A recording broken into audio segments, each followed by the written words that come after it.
Welcome to Life, Lessons, and Laughter with your host, Glenn Ambrose.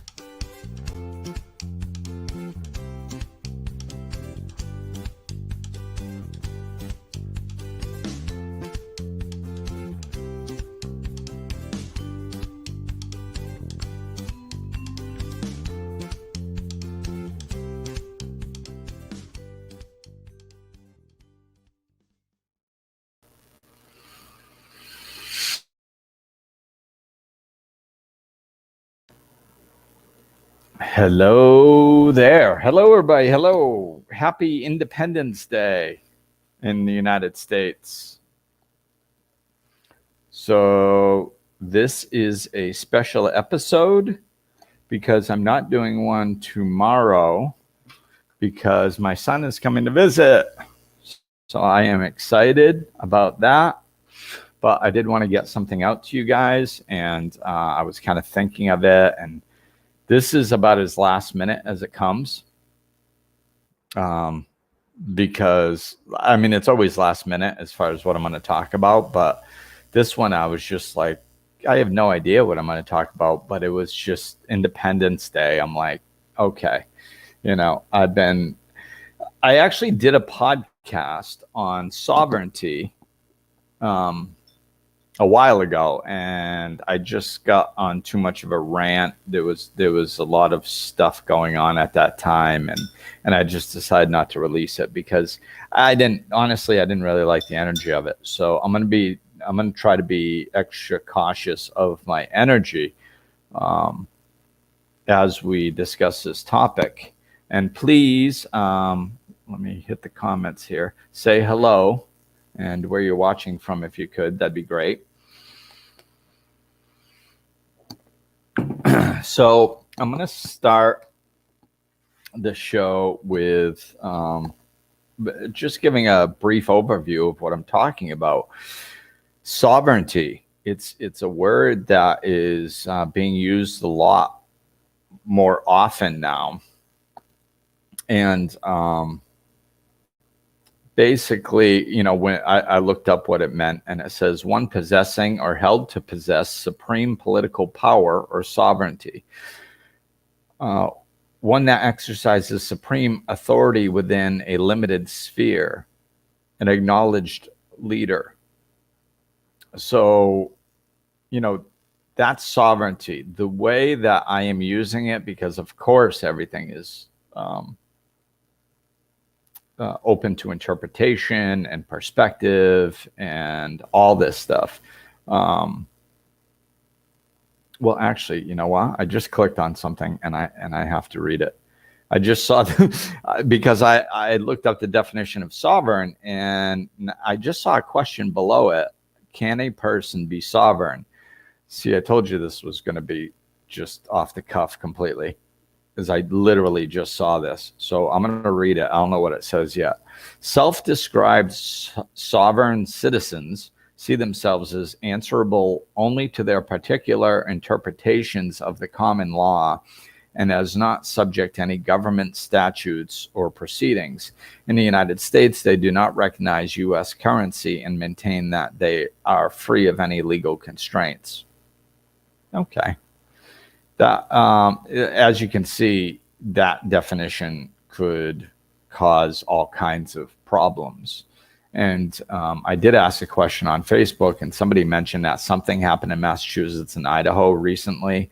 I don't know what that is, so I'm not intending to talk about that because it doesn't have anything to do with what I'm talking about. And I'm going to try to not get political with this. As much as possible anyway. So, hey, there's Buddy. Yeah, hey, you just looked it up too. Yeah, thanks for joining me, buddy. It was good chatting with you the other day. So sovereignty, I think I'm just going to glance, and I looked up independence also. It's Independence Day. So independence says not influenced or controlled by others in matters of opinion, conduct, etc. Thinking or acting for oneself, an independent thinker. not subject to another's authority or jurisdiction, autonomous, free, and independent businessman, as an example. I think that definition is probably a little bit closer to what I'm talking about. Although, the word autonomous, the word freedom, these are all things that I'm going to be discussing. And because so like I have to say some controversial stuff, man. I have to, because it's controversial, and some of you aren't going to like it. And, I have to risk that, because, I always say this whenever I'm going to do something like this. All I have to offer you guys is my honesty and my authenticity. And I understand that not everybody is going to agree with everything that I say, nor should you. That kind of defeats the purpose of what I'm doing. I'm trying to empower people. One of my favorite aspects of spirituality is the empowerment that comes with it. When you open, you are empowered. So and I got this right off the bat. Like my first big spiritual awakening, well, I think it was my first. I don't know. I had several of them in a short period of time. So one of my first big ones in the first few months was going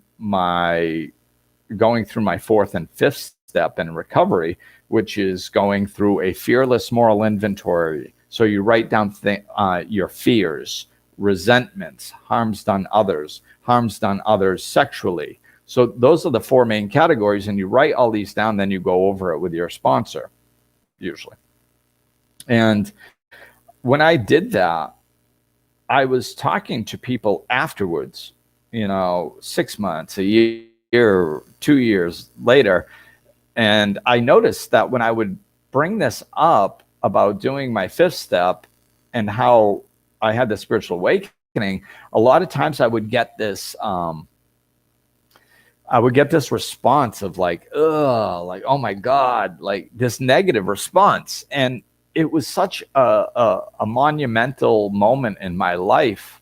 It took me a minute to figure out why I was getting this negative response, because to me it was beautiful. It was like, oh my God.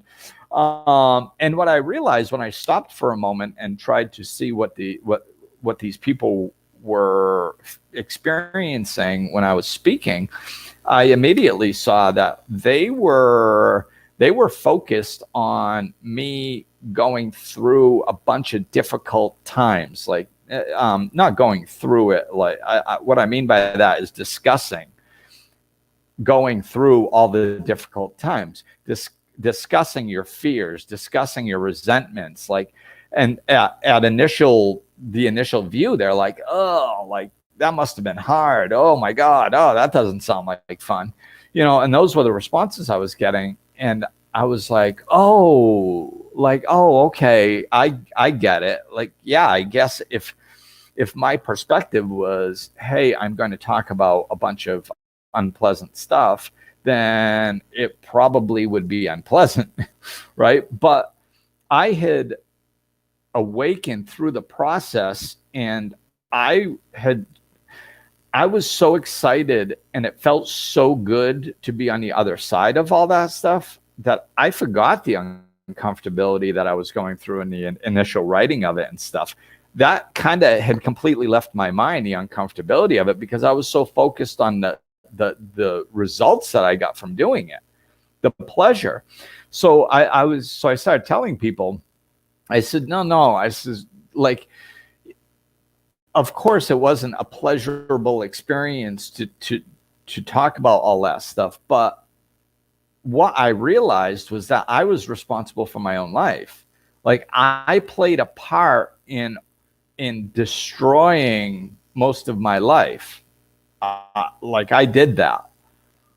And at the same time I was becoming aware of that, I was becoming aware of the other side to the coin, that if I played a part in all the misery in my life and all the things that didn't work out, then, and all of that was my fault,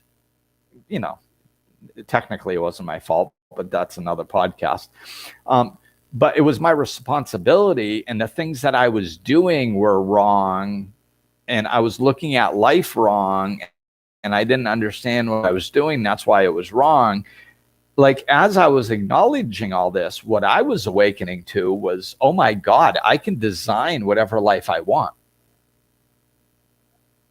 That is the most empowering feeling.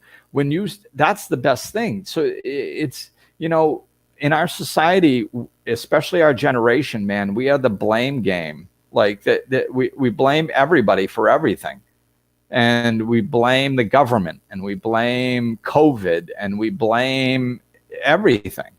It's, and like, one of the things, I just stand for empowerment so much that when COVID hit and kids weren't graduating with their class, I saw a lot of people going, oh my God, it's so unfair for these kids. They don't get to experience their graduation. They don't get to experience their senior year. And like, I get it, man. I mean, I understand. My son had just finished school, so I kind of lucked out. I didn't have to deal with any of that stuff. So, but that doesn't mean I can't understand. I understand. I mean, like, my senior year was one giant party. I had a blast. So, like, I get it. I would want my son to experience his version of his senior year. I would want him to experience his version of graduation. I mean, that's the milestone. I get it. Like, of course I would want my kid to experience that. But we have to remember, what are we teaching our children? How are we interacting with life? Like, what is the energy underneath what we are doing? We are not paying attention to that. Because if you look at the energy underneath that example, what it is we're teaching our children that life isn't fair, and they have a right to be unhappy and miserable because life just dealt them a raw deal. How is that going to help them? This is what we're teaching our kids as parents, that when life teaches you a raw deal, go on Facebook and complain about it. I mean, guys, come on, man. We have to do better than that. And this is the topic. Like I said, it's going to be controversial, man. And I know I'm pissing people off right now, but like, just try to see underneath. Like, if I'm triggering you, there's a reason I'm triggering you. It's because there's something in there that needs to be resolved. Because I could say lots of things that you just disagree with, and you just go, I disagree with Glenn on that. Whatever. I mean, he speaks a lot of good stuff, but or maybe you don't think that. But just in case you did, he speaks a lot of other good stuff, but this one I'm really not with him on. And it would just be very matter of fact. If you're getting angry, then there's a reason that you're getting angry. That's called being triggered. When you're being triggered, that means that there's something inside of you that either recognizes the truth, or there's something you need to work through. I don't know. I'm not going to climb inside of you and figure out what your work is. But I mean, what my point is, we need to stop blaming everybody, and we need to start taking responsibility for our lives. And we have to stop blaming everybody. If there is anybody on the planet that thinks the government, namely the United States and a lot of other ones around the world, is completely, and I'm bleeping myself here, completely corrupt, doesn't give a crap about its people, all that stuff. If there's anybody on the planet that believes that, that's me. I believe it 100%. They don't care about you. They've proven it time and time again. But I don't blame them. I don't blame them because they're not going to change anything. They're not going to do it. They're not going to fix this world. They're not going to fix your life. They're not going to pass some laws that is magically going to fix everything. Look around at the level of dysfunction on the planet. It is off the flippin' charts. We could elect the best person in every local, state, and national election for the next 50 years and have magically the best person possible in every office. And it would still take us 150 years to work through the dysfunction levels that are knee deep in the United States and other countries. The dysfunction levels, I mean, I'm completely appalled by just what I know, and I don't know much, man. I know the tip of the iceberg. If 25% of what I knew was true, I would be appalled. And instead of being appalled, what we're doing is we're looking to them to solve our problems. We're waiting for them to pass the next law. We're waiting for them to tell us what to do. We're waiting for them to handle our lives. It's not where the solutions are going to come from. First, start living your own life. First, start living autonomously. Start living with some independence. Actual independence. What's independence? Not influenced or controlled by others in matters of opinion, conduct, etc. Thinking or acting for oneself. We don't do that. We do not do that. We do not do that. And if you think that we do that, you're dreaming. You know, I heard this quote from Mark Twain a couple weeks ago, and I cannot let go of it. I just love it. And it said, fooling people is easy. Convincing them that they are fooled is hard. Because nobody wants to feel like a fool. Nobody wants to feel like they've been duped. Nobody wants to feel like they are unsafe and that everything that they had in their mind and the structure of their life is a fraud. We don't want to face that. You know, we don't want to face that. But this is what I faced when I got sober. I had to face the fact that the way I looked at life was a load of crap. And it's not easy to do. It's the hardest thing I ever did. I get that this is difficult for you guys, but please start waking up. I mean, just, you know, just the sheer fact that, like, this is the quote. I try to use this one because to me, it's just matter of fact. If you look at COVID and go, okay, so meeting in large groups is a bad idea. So what they decided to do to keep us safe, because that's what they say is their primary goal, what they decided to do was they decided to keep all the large stores open. So, and which led to, you know, I don't know, record profits. Of course, record profits, right? So it led to record profits because they had no competition, because everybody was just shopping there. Because why? Because they're the only places that were allowed to be open by law. Instead of mom and pop stores, instead of small businesses staying open that can only fit a few people here and there and closing the big stores. If you don't want a lot of people in one area, wouldn't that make more sense? Like, this is the type of stuff that I'm talking about. This is not rocket science, people. Look around at what's going on. Do you not understand that you're being duped? Do you not understand that you're being played? Do you not understand? And let's take out everything that's happened in the last 6 years right off the table. Okay, so this is my best chance at kind of getting the political and the defense mechanisms that are so fired up right now. Move those out of the way. Take everything that's happened in the last 6 years right off the table. We live in a dysfunction. You don't have control over your life. You don't have freedom. You don't have independence. We can't decide what we want to do. We can't just live off the grid. You can't. Do you know that you can't buy a lot of land in the United States and have your own electricity and water and just live off there, like unplugged? Like, that's illegal. Like, you can't do that.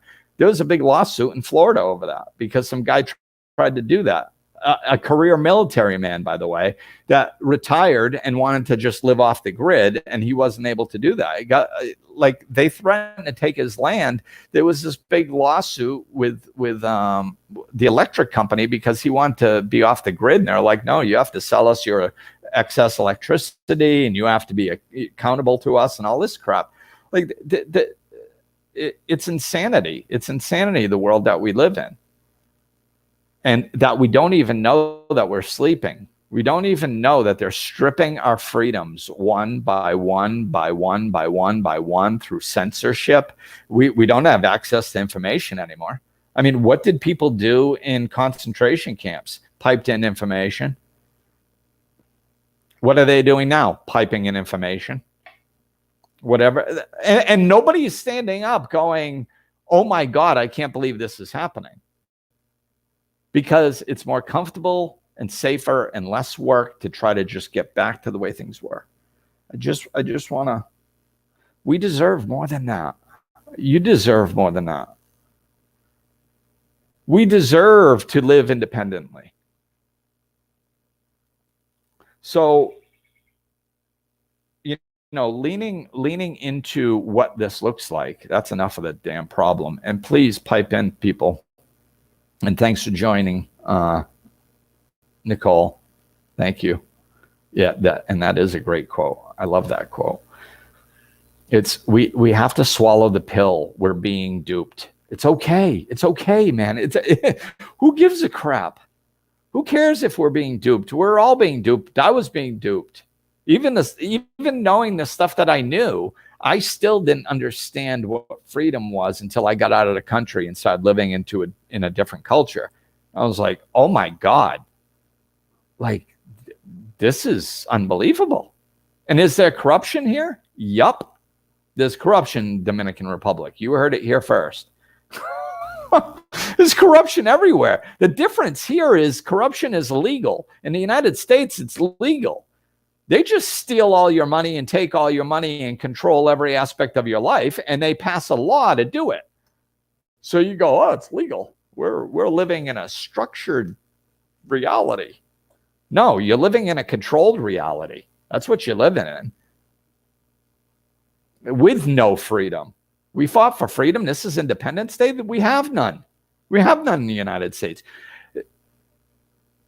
You have to wear a seatbelt in your car. This pissed me off when the law was passed, which I don't even know how old I was, but I was young. And I could feel, even back then, I was awake, I was an alcoholic, and I could still feel the injustice, the manipulation of energy going on when they passed the seatbelt law. How can you pass a seatbelt law? For my safety? My safety is none of your business. My safety is not the government's concern. There's no way. And this is what they do. They pass laws and they say it's for your safety, and they're just stripping your freedom. And then when they pass something else that strips your freedom, they just say it's for safety. And everybody goes, well, yeah, it's like the seatbelt thing. It just makes sense. No, it doesn't make sense because it's your body. If you want to die in a car crash, that's your right. You can go die in a car crash. It doesn't affect somebody else if you're not wearing a seatbelt. How does that affect somebody else?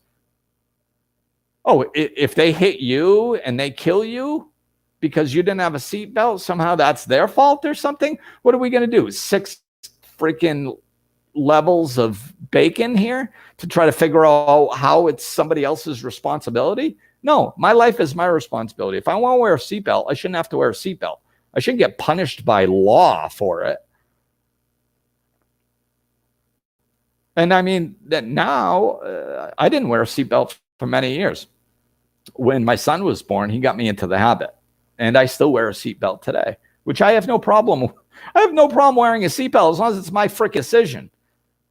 But I'll be damned if somebody else is going to tell me to do it. I mean, I wore a seatbelt even though I disagreed with the law because at some point I decided it was a good idea.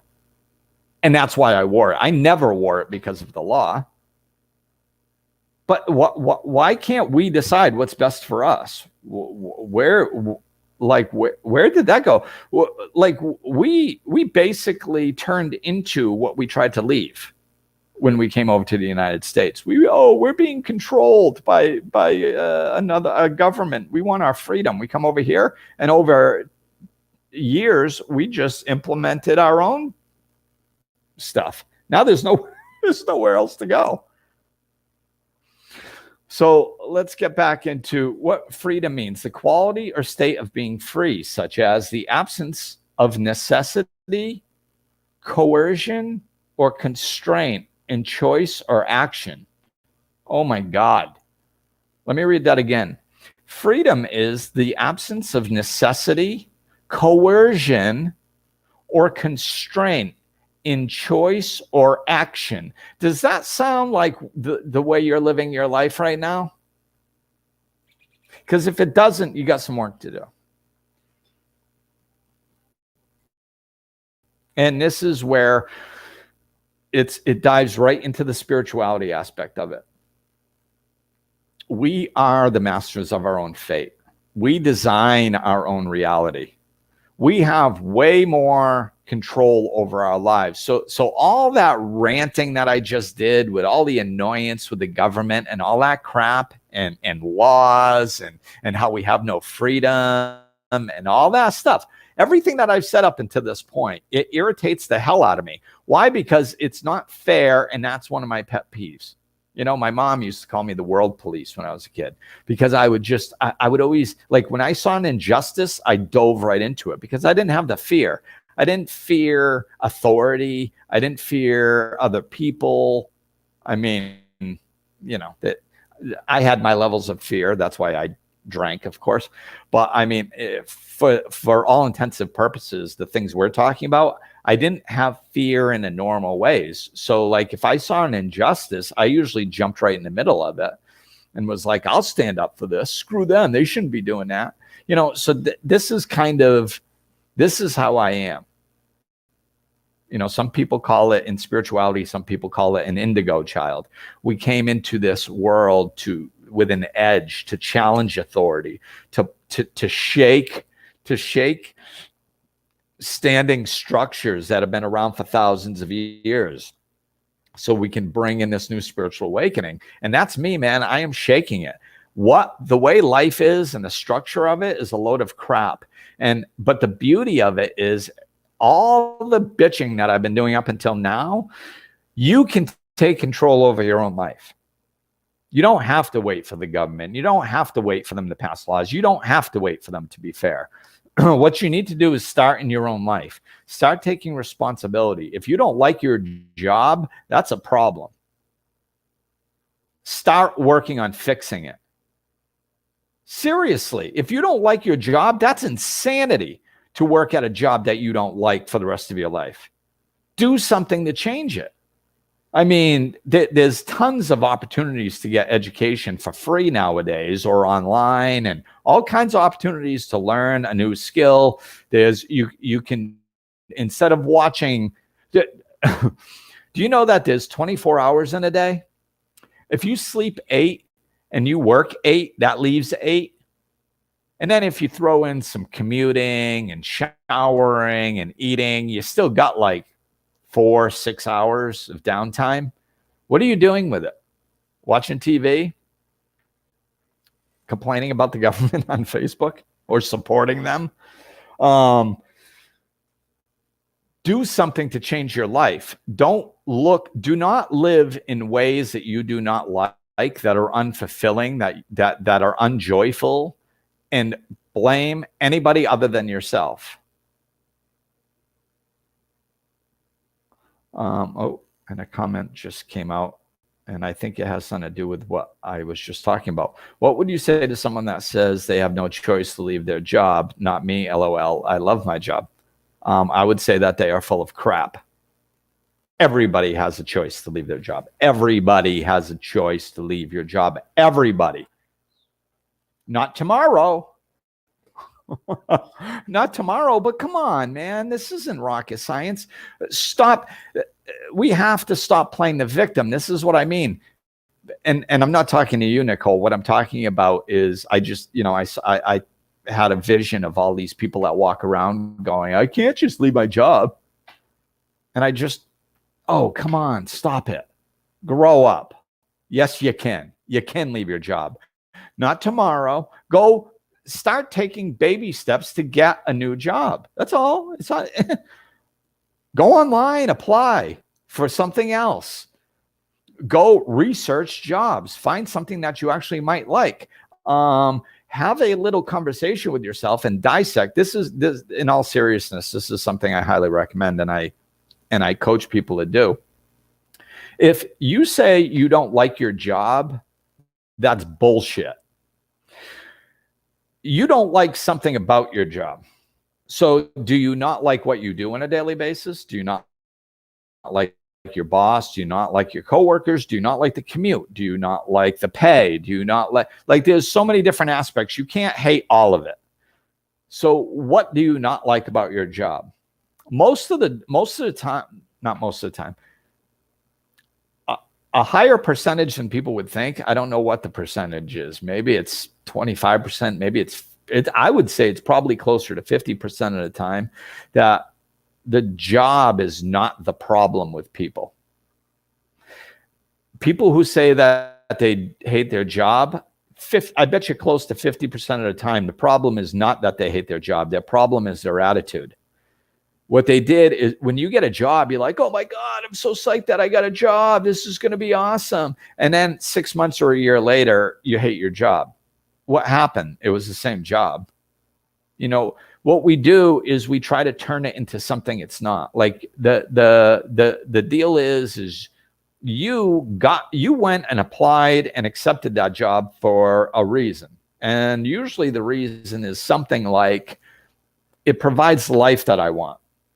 So sometimes it's just a matter of that. It's just a matter, this is like a brief version of what I usually talk about on this. Sometimes it's just, you have to shift your perspective and go, okay, why am I, because we're a victim of everything. So we go, oh, I can't believe I have to go to work. I have to go to work. No, you don't have to go to work. Sit on your ass, don't go. Nobody's got a gun to your head, don't go. Oh, well, I have to go. Well, why? Well, because I have to pay my bills. I have to pay for my house and the food.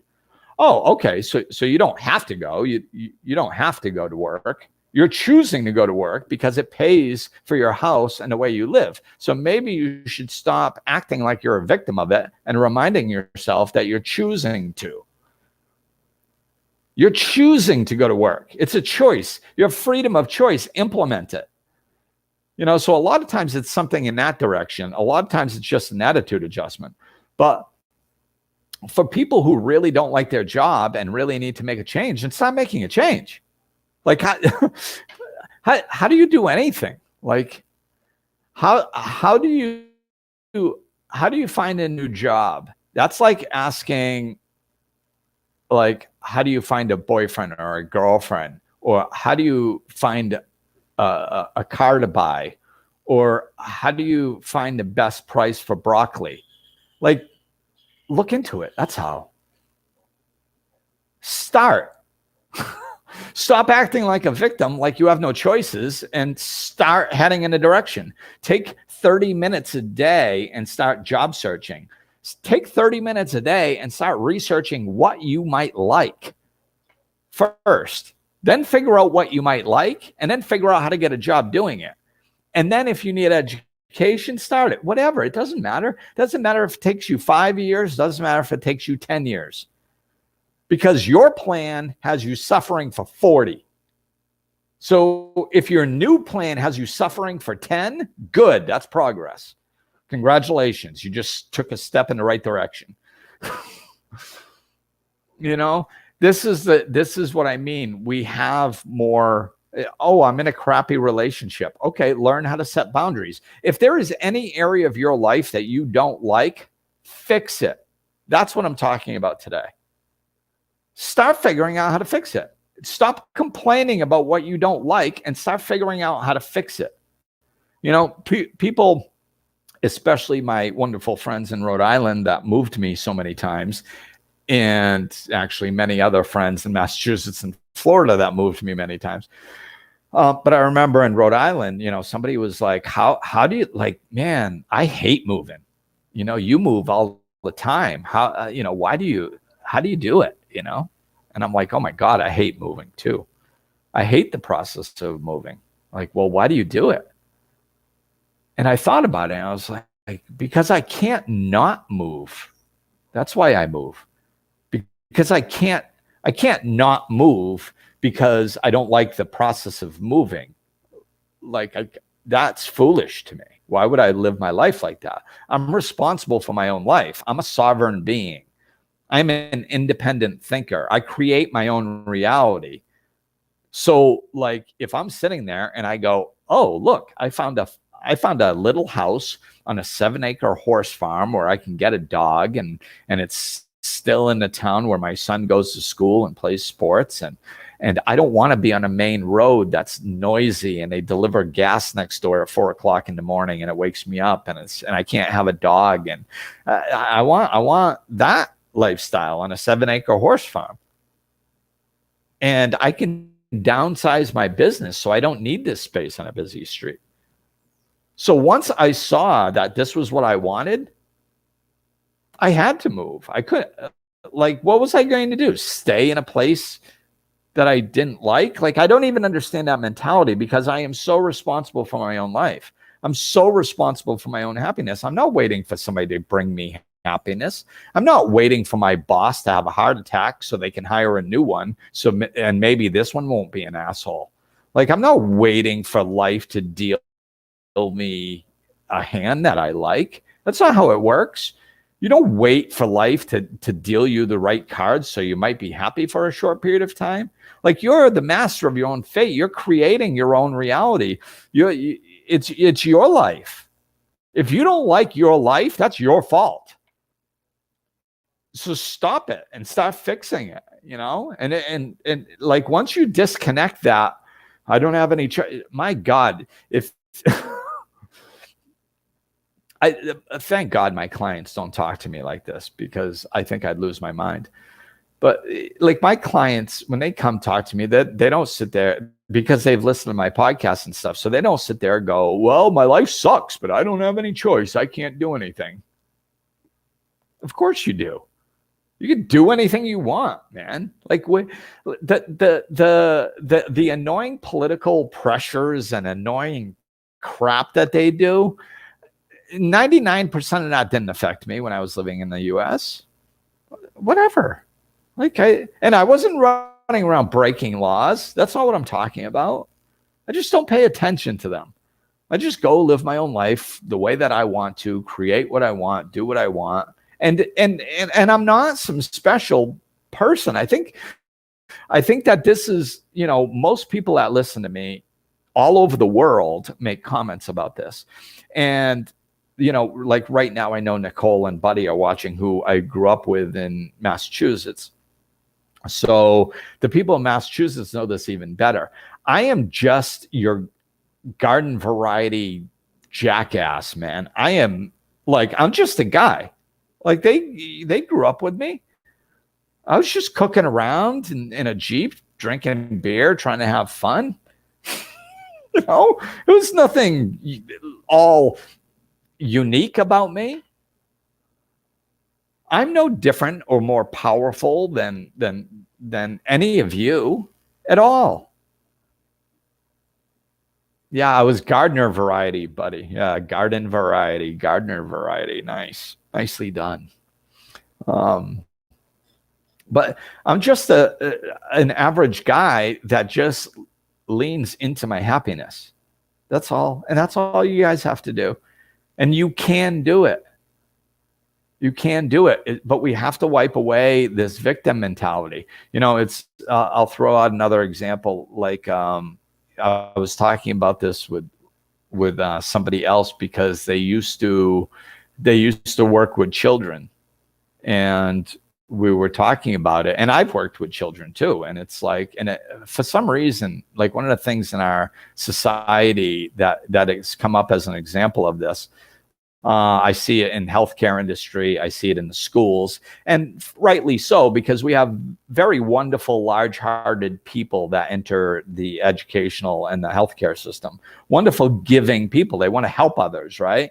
That's why they're into those jobs in the first place, which is a beautiful thing. But a lot of people, we don't know how to care for ourselves. We don't know how to set boundaries well yet. That's a big learning curve for us. And this is one of the reasons why people put them down and pass like all these stupid laws and have all this red tape, and it just gets worse and worse and worse, and nobody stands up to them.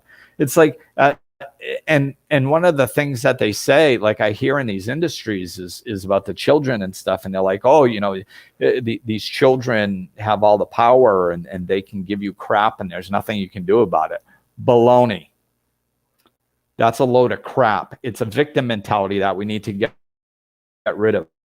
I understand that you can't punch a kid in the face. I'm not saying to do that, but you can throw a kid out of your classroom, and you can walk over to the principal and say, here, you go in there, because it's completely out of control. I need some help. There are things that you can do, but like I don't allow children to disrespect me. I don't allow dogs to disrespect me. Like friends that have dogs, if a dog's jumping on me, I'm not like, oh, this is my friend's dog, I can't say anything. Baloney. I get the damn dog off of me. I'm responsible for my own space. I'm responsible how people treat me. So I posted a quote yesterday or the day before, I think, which has to do with this. It says, we can't make people respect us, but we can prevent people from disrespecting us. It was Don Miguel Ruiz Jr. whose post I copied and shared. So what that means is like, no, you can't make a kid respect you, but you can prevent a kid from disrespecting you, and you can do it with your boss too.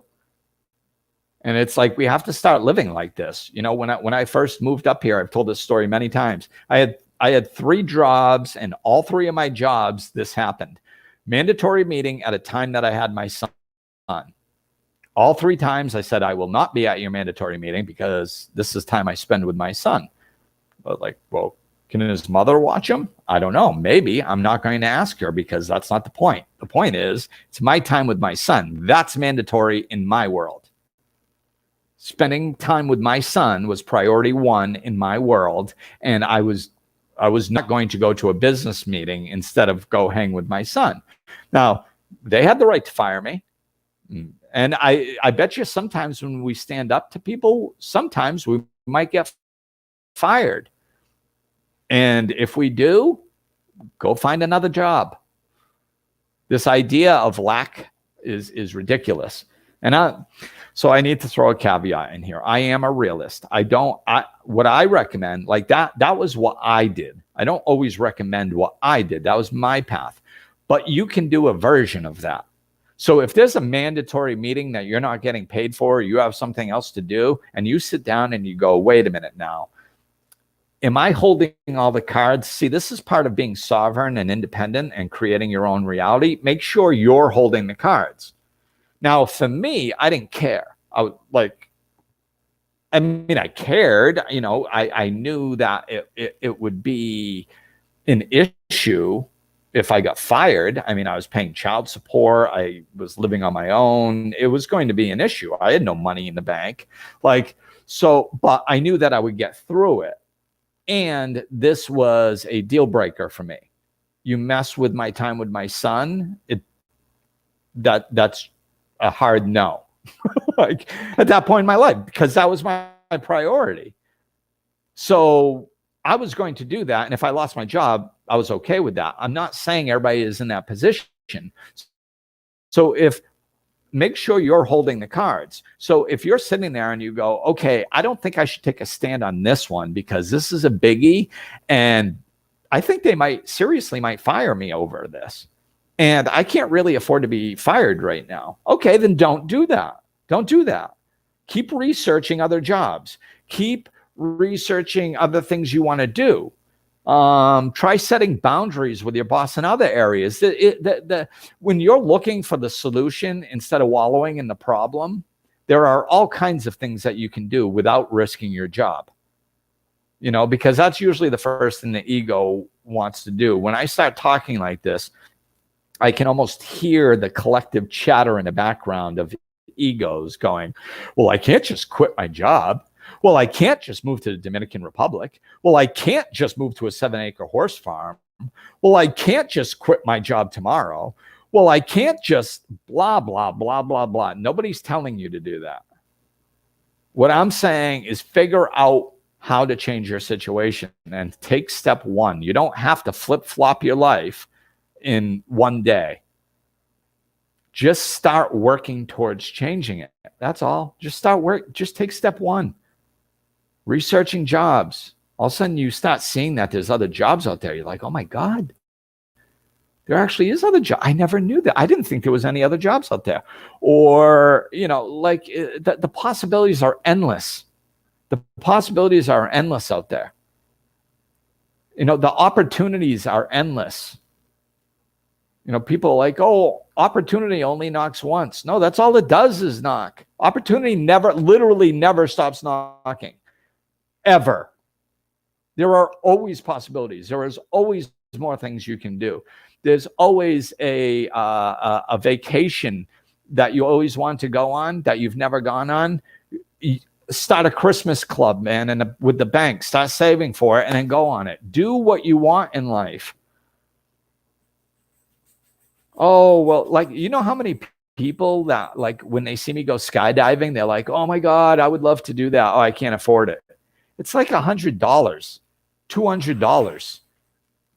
If you save $1 a month, you can go in 4 years. But at least you'll go. There's always something that we can do. We keep ourselves stuck because we're so addicted to looking at the problem and not looking for the solution. We need to be solution-based. Disconnect from the problem and start looking for the solution. I guarantee you will find it. And not the ultimate solution necessarily. Depending on your situation. You can't be like, oh, well, I don't like my job and I don't make enough money. So I need to go online and find a job making twice as much, 1 block from my house with really nice people. No, it's not there. I don't know what Glenn was talking about. This is ridiculous. I'm exaggerating, hopefully. But, this is the type of mentality that keeps you stuck. Oh, well, I tried. Well, you didn't try hard enough. If you didn't do it, you didn't try hard enough. Or, talk to a life coach. Talk to a friend. Go out on Facebook. Here's a new thing that I'm going to put out there. Go out on Facebook with all your friends or private message them and say, hey guys, I'm not happy with my life and I can't afford a life coach. So what I would like us to form a group that gets together twice a month for an hour. And we're all going to help each other solve our problems. And then you can get 3 people, 5 people, 10 people, and you guys can all get together in a private little group so you can chat through in between sessions and all this stuff in this little private form. And you can get together once or twice a month and you can start trying to figure out ways how to solve whatever your problem is. If it's your relationship, if it's your job, if it's your house, if it's your kid, if it's your whatever your problem is, see, this is what we are lacking. This is one of the reasons why we stay stuck so well, is because we think we want independence in the way that we're separate from everybody else. That's not what I'm talking about. We need community. We need one another. We need different perspectives. This is one of the great things I have living up here. I have 4 other people up here in the mountains that I can just get different perspectives from. This is glorious. So, start form mastermind groups. And if you guys do this, if people listening do this, reach out to me. And I think this is a wonderful idea that just came out spontaneously. So if anybody does this, if you form a group, right now what I'm going to do is offer to go in there and coach the whole group at least once.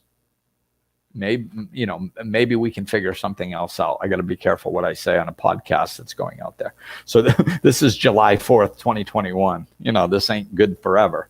But if anybody actually goes out and forms a mastermind group with people that have issues that they actually want to work through and transcend, I will do my best, as long as time allows, to at least give one free session to these groups. Just say you heard it here and shoot me an email at glenn@glenambrose.com.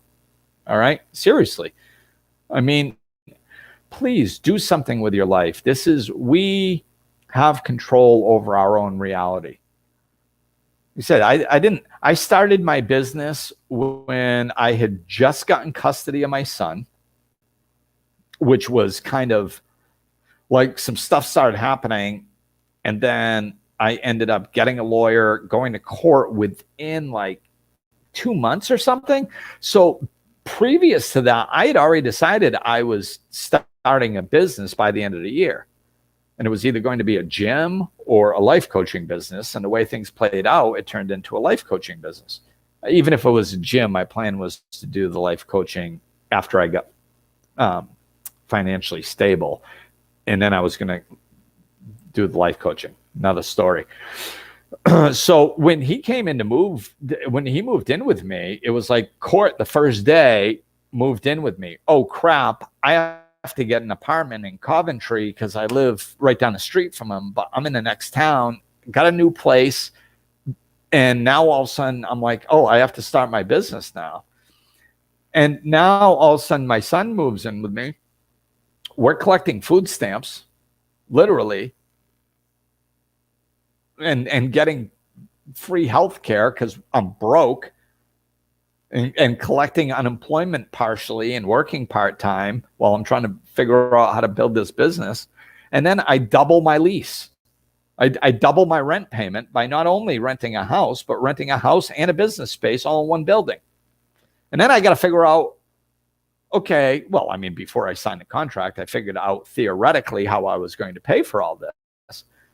But like, I didn't have some silver spoon. I did whatever it took.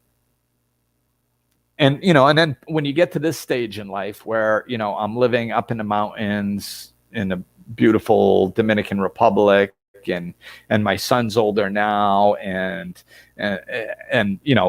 from an external perspective, I'm just living the life of my dreams, which I'm getting there.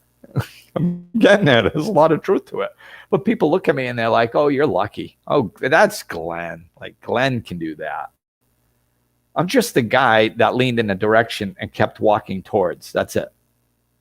And the only reason that anybody isn't living the life of their dreams is because they haven't leaned in a direction and walked towards it. We make our own prison. All the complaining about the government I did, that they're not even the problem. We are the problem. The fact that we think that they control us. The fact that we think that we are restricted by what they say and what they do. And I could be doing, I did most of everything that I'm talking about, I did while living in the United States. So it has nothing to do with moving over here. You don't have to move to a different country to do any of this stuff. I did it there.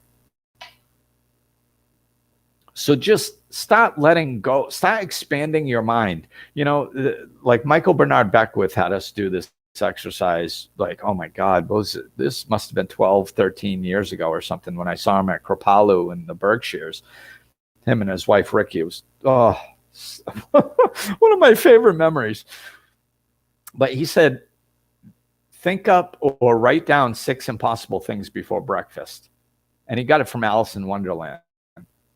So when at the end, when she was fighting the Jabberwockies, she couldn't wrap her brain around being able to slay a Jabberwocky. She was just a little girl.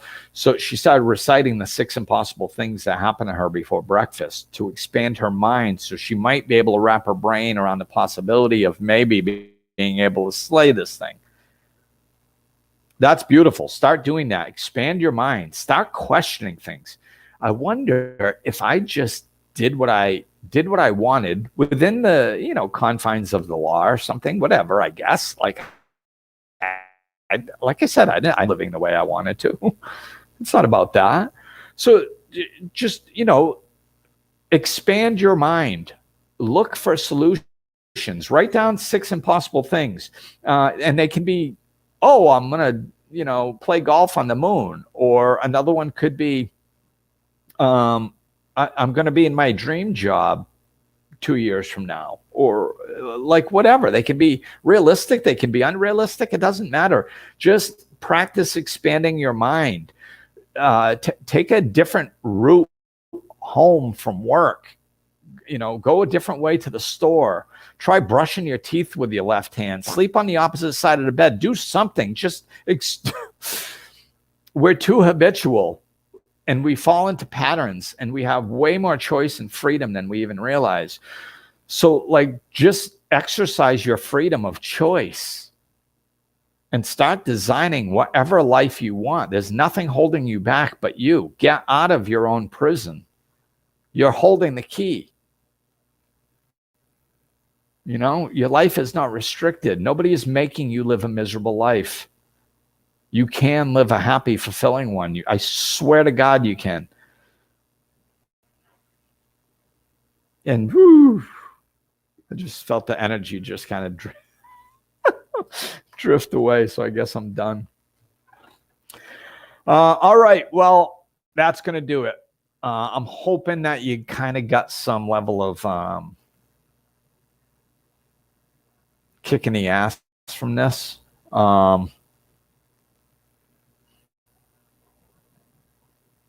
Okay, here's one. Autonomous. Having the freedom to govern itself or control its own affairs. Here they're talking about a country or a region.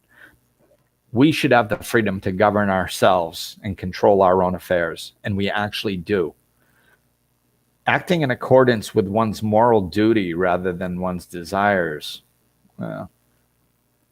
I agree with in accordance with one's moral duties, and not moral in a way that you're like a good or a bad person, just like what's in alignment with what you think is right. You know what I mean? Like what's in alignment with what you think is right? Like what you think is fair and right. Do you think it's fair? Do you think it's morally just that you have to work 40 years at a job that you hate and spend 8 to 10 hours a day, 5 days a week in that? That's the biggest chunk of your life other than sleeping. And we're going to flush it down the toilet doing things we don't like. Being in a relationship that's abusive or that is unfulfilling, do you think that's in alignment with your moral values? Live in accordance of what's in alignment with what you just feel is right. We know we're supposed to be happy. We know everything that I said. We know we're supposed to be living in joy and peace and happiness and experiencing more. And if we don't like something, we're supposed to be changing it. We know that. So lean into that and do that. Don't use excuses of external stuff to say you can't. You can. And I'm cheering you on. And we need you. All right. Thank you. I'm going to go. And I saw that, Margie, your comment. You're very welcome. Yes. Go lean into some happiness. All right. Thank you, everybody. I appreciate you sticking with me through my rants and my babbling. And enjoy the rest of your Independence Day, thinking about how you can enhance your independence. All right. Take care. Peace out.